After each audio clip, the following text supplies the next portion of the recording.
Pas demander, n'est-ce pas, à quelqu'un qui achète une maison, qui est mise en location, de venir dire tout de suite, n'est-ce pas, à celui qui a loué la maison, il faut sortir parce que je viens d'acheter la maison. Le droit dit que c'est la location à une date certaine.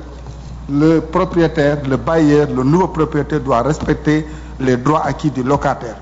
Et que s'il veut expulser le locataire, il doit se conformer aux règles générales. Et c'est un peu ça le problème. Parce que lorsque en 2000, le président Abdoulaye Wade a été porté au pouvoir, et qu'en 2001, une loi est votée, une loi constitutionnelle, pour ramener par exemple le mandat du président de la République à 5 ans, il était évident que dans l'imagerie populaire, on ne pouvait pas accepter que ce mandat de 5 ans puisse s'appliquer à quelqu'un qui a été élu sur la base d'un mandat de 7 ans. Ça ne pouvait pas se faire, donc il n'était pas normal, il était superfétatoire et surabondant pour le législateur, le constituant en tout cas, de dire dans un article que le mandat du président reste de 7 ans ou n'est pas en cause, n'est pas remis en cause. Il ne pouvait pas être remis en cause si on se base sur le respect des droits acquis. Droits acquis non pas par le président d'abord, mais également par le peuple, parce que le peuple en allant aux urnes, n'est-ce pas, entendait élire un président pour 7 ans et non pour 5 ans ou 3 ans. Et donc on ne pouvait pas, par une simple disposition, n'est-ce pas, remettre en cause la volonté populaire. Ça aurait été, comme on dit, un détournement, n'est-ce pas, des suffrages. Ça ne pouvait pas se faire, ça ne pouvait pas être admissible. De la même manière, est-ce qu'il pouvait être admissible que le président de la République élu en 2000, qui s'apprête à prêter serment, et au moment où l'Assemblée nationale était occupée par l'opposition, qui était majoritaire, est-ce qu'il pouvait être admissible que l'Assemblée nationale, en ce moment-là, puisse voter une loi pour dire que le mandat du président de la République, désormais, est d'1 an.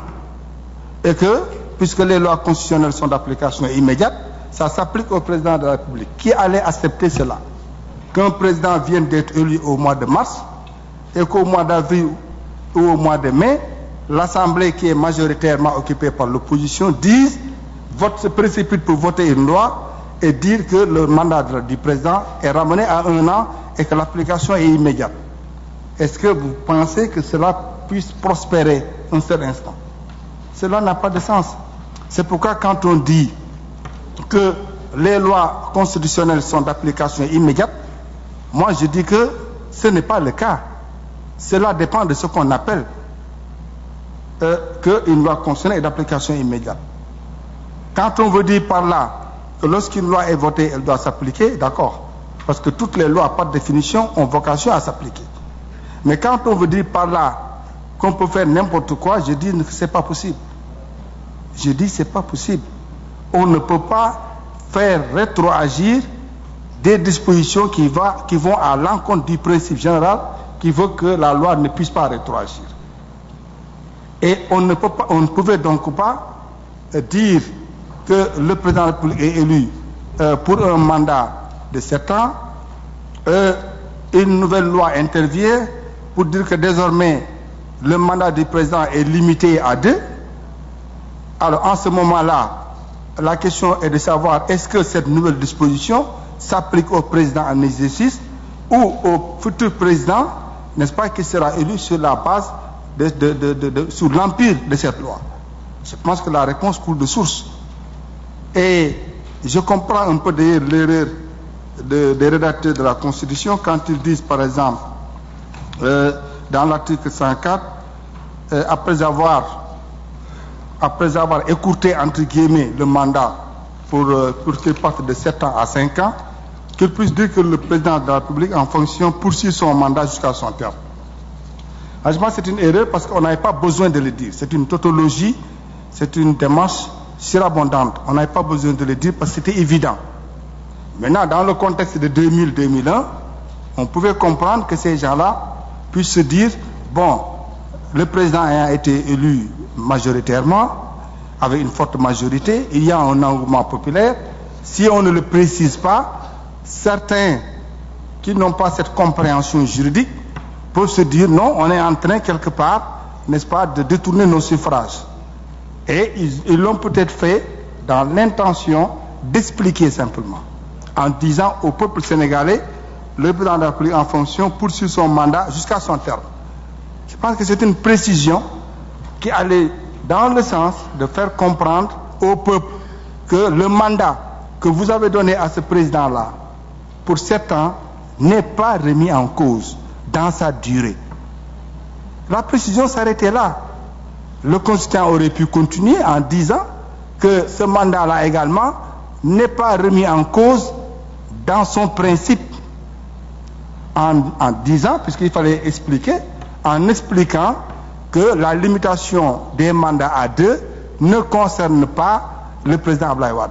On aurait pu continuer, puisqu'on était allé à fond dans l'explication. On aurait pu continuer en mettant une autre phrase pour dire que, n'est-ce pas, la limitation des mandats à 2, désormais acquise par la Constitution, ne concerne pas le président Abdoulaye Wade. Tout comme il a été dit que son mandat va aller jusqu'à son terme. Moi, je pense que soit on explique carrément, on va jusqu'au bout, soit on n'explique pas du tout et on laisse les juristes la possibilité de revenir au droit pur, c'est-à-dire au droit élémentaire, qui veut qu'une loi ne puisse pas rétroagir. Je pense que c'est la compréhension qu'il faut avoir, qu'on devrait avoir. Maintenant, malheureusement, ce texte a donné prétexte à des interprétations diverses. Comme je l'ai dit tout à l'heure, le droit ayant une origine empirique, les gens se sont engouffrés dans cela en disant que la limitation du mandat à 2 doit concerner le président, etc. etc. Moi, je pense que c'est de cette manière qu'il faut comprendre cela. Et cela doit être expliqué et bien expliqué. Parce que le rôle des juristes également, nous avons un rôle pédagogique. Il nous apparaît et il nous revient d'expliquer dans les détails ce que certains termes veulent dire.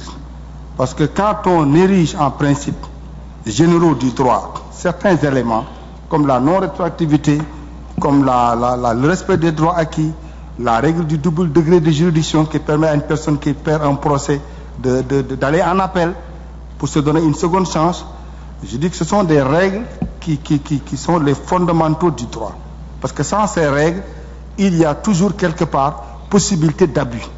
Possibilité d'abus parce que s'il n'y a pas la règle du double degré de juridiction, un juge vient, il fait ce qu'il veut en étant certain qu'il n'y a pas possibilité de faire appel et que donc il ne peut s'en tenir qu'à sa tête, il ne peut faire qu'à sa tête.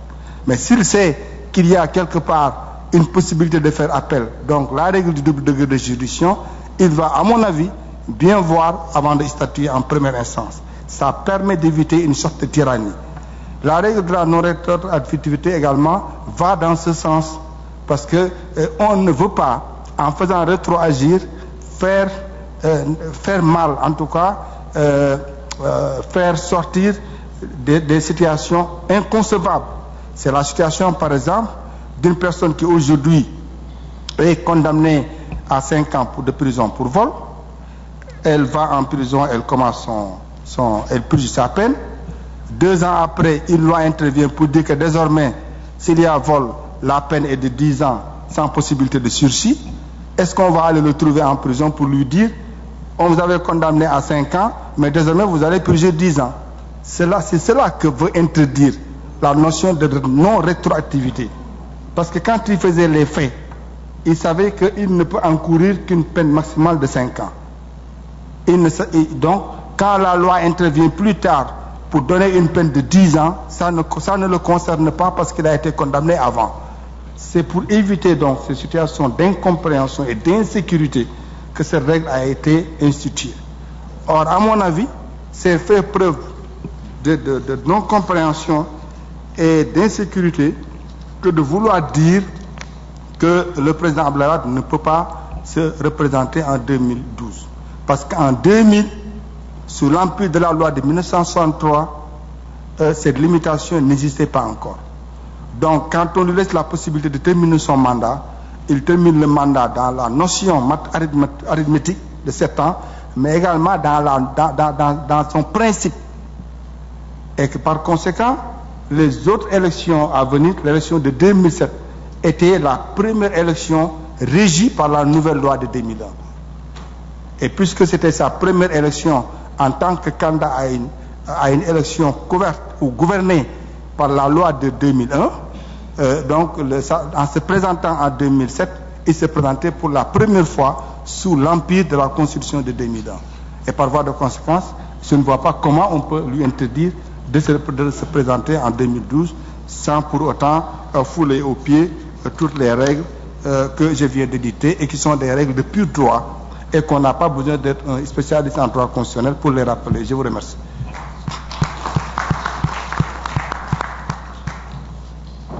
Bien, nous remercions Maître qui, avec son éloquence barreau, je le retrouve avec plaisir, nous a réaffirmé évidemment la primauté du droit. Nous sommes là pour cela, pour dire le droit et ses principes généraux. Et puis, naturellement, il a bien insisté, comme beaucoup d'autres, sur le principe de non-rétroactivité. Il a même avancé la théorie du respect des droits acquis. C'est imaginatif et ça doit se relier naturellement au principe de sécurité juridique. Et puis, il a rejoint le doyen Zorgbib sur le caractère superflu, peut-être, de l'article 104. En définitive, celui-ci était peut-être était sans doute pas indispensable. En tout cas, merci beaucoup de votre intervention. Et donc, maintenant, je vais passer la parole au professeur Chagnoilo, professeur des universités bien connu, président du Cercle des constitutionnalistes, agrégé des facultés de droit, bien entendu, et qui va nous donner Merci, Monsieur le Président. J'espère ne pas user trop votre patience, parce qu'après tant d'interventions, j'avais en mémoire, lorsque on m'a gentiment, aimablement demandé d'analyser cet article, cette phrase: si l'on invoque l'esprit, c'est que la lettre dit autre chose.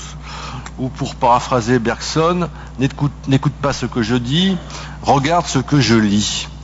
Alors, j'étais dans mon séminaire de droit, sans dire évidemment de quelle constitution il s'agissait, j'ai passé l'article à mes étudiants, je leur ai laissé 3/4 d'heure, je leur ai dit raisonner en termes généraux, et ils m'ont dit, monsieur, il y en a un ou deux qui m'ont dit, survie de la loi ancienne. J'ai dit oui, c'est pas mal ça, survie de la loi ancienne, les dispositions s'appliquent ensuite. C'est une bonne piste de réflexion. Alors, plus sérieusement, on peut envisager le sujet de deux points de vue. D'une part, c'est ce qu'on a fait tous ici, d'une certaine manière, la question de la lettre et de l'esprit, puisqu'on a opposé sans cesse à ce débat l'esprit contre la lettre. Quel esprit d'ailleurs, vous l'avez dit tout à l'heure. Et puis ensuite, le deuxième angle d'attaque, c'est le cas de le dire, c'est la théorie du conflit de loi, qui s'applique en droit civil, bien sûr, mais qui s'applique, j'en dirai un mot rapidement, en droit constitutionnel. Alors je dis la lettre et l'esprit parce que, au fond, sur un sujet qui est relativement simple, à mon avis, on s'époumonne, et lorsque les choses deviennent confuses, il faut toujours s'attacher à des principes durs. Comme me disait un de mes maîtres, lorsque c'est du droit apparemment mou, ou une polémique molle, ou en tout cas une discussion qui semble molle, il faut se rattacher à des choses très simples. Et donc lire les textes. En n'oubliant pas, comme le disait mon ami et collègue Zorgbib, que le principe, toutes les règles qui fixent les questions d'inéligibilité sont d'interprétation stricte. Et ça, c'est de jurisprudence constante, et en particulier constitutionnelle. On a déjà ça à l'esprit lorsqu'on procède à l'interprétation. Deuxième élément, c'est que lorsqu'on lit, vous l'avez dit tout à l'heure, la question du terme. On ne sait pas vraiment quel est ce terme du mandat. Ça pourrait être le mandat initial, comme on le prétend, ça peut être le mandat prescrit par la nouvelle Constitution.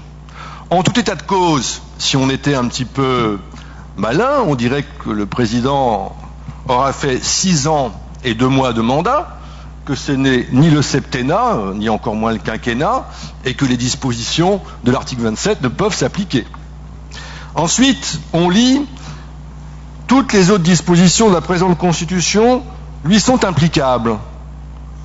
Quelle est l'utilité de cette disposition qui tombe sous le sens, puisque logiquement, le président se voit régie par les dispositions